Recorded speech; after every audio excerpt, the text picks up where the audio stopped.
नमस्कार. तर आज आम्ही चाललो होतो बाहेर फिरण्यासाठी आणि कुठे फिरायचे म्हणले की शिवाला खूप आनंद होतो.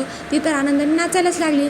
अखेर 2 तासाच्या प्रवासानंतर आम्ही पोहोचलो श्री क्षेत्र धामोरी येथे. तिथे पहिल्यांदा गेल्यानंतर अष्टगंध लावून घेतला. अष्टगंधात माझ्या मुली खूप सुंदर दिसत होत्या. सर्वात प्रथम घेतलं श्री माणिकेश्वर मंदिराचे दर्शन. गर्दी खूप होती कारण धर्मनाथ बीजेचा इथे खूप मोठा असा कार्यक्रमाचा सोहळा असतो. तर एक नजर मंदिर परिसराकडे फिरून बघितले तर सर्व भाविक भक्त अतिशय श्रद्धेने दर्शन घेत होते. तर आम्हीही दर्शन घेतलं. मग नंतर गेलो श्री अडभंगनाथ मंदिरामध्ये. तिथेही खूप गर्दी होती. खूप मोठा होम हवन होता आणि श्रीनाथांची अतिशय सुंदर आणि अप्रतिम अशी रांगोळी काढलेली होती. रांगोळी बघून तर अतिशय मन प्रसन्न झाले.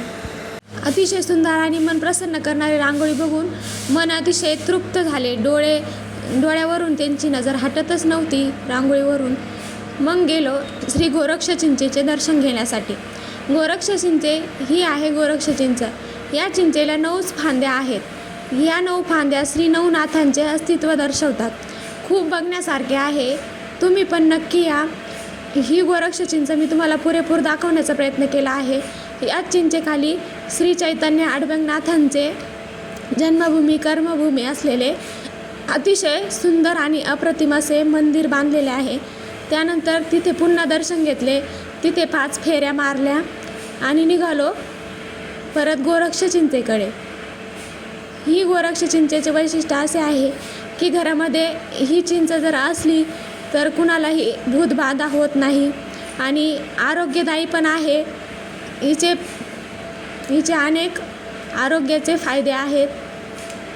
तुम्ही नक्की या. धर्मबीजेचा इथे खूप मोठा कार्यक्रम असतो.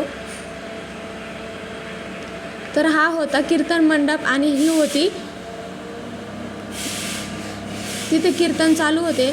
त्यानंतर 2 तासांमध्ये कीर्तन ऐकले आणि अतिशय सुंदर अनुभव होता. त्यानंतर माझ्या मुलीला भूक लागली होती त्यामुळे महाप्रसाद घेतला. त्यानंतर आलो श्री मायगाव देवी दर्शनासाठी. दुर्गे मातेची मूर्तीची ओटी भरली. दुर्गे मातेची मूर्ती अतिशय सुंदर आहे. ती मूर्ती पाहून तर मन अगदी तृप्त होऊन गेले. तेथील परिसर खूप अतिशय निसर्गरम्य आहे त्यामुळे तेथेच थोडी विश्रांती घेतली.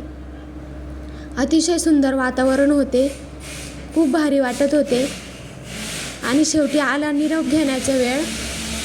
निरोप घेताना असे वाटत होते की येथून निघूच नये पण नाईलाज होता. घरीही जायचं होतं. अखेर देवीचे ते साजेरे रुपडे डोळ्यात साठवले आणि घरच्या प्रवासाकडे जाण्यासाठी निघालो.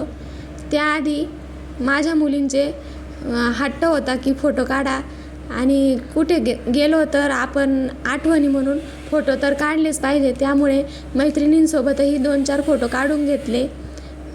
सोबत काहीच राहत नाही, फक्त या फोटोमधील आठवणीच राहतात.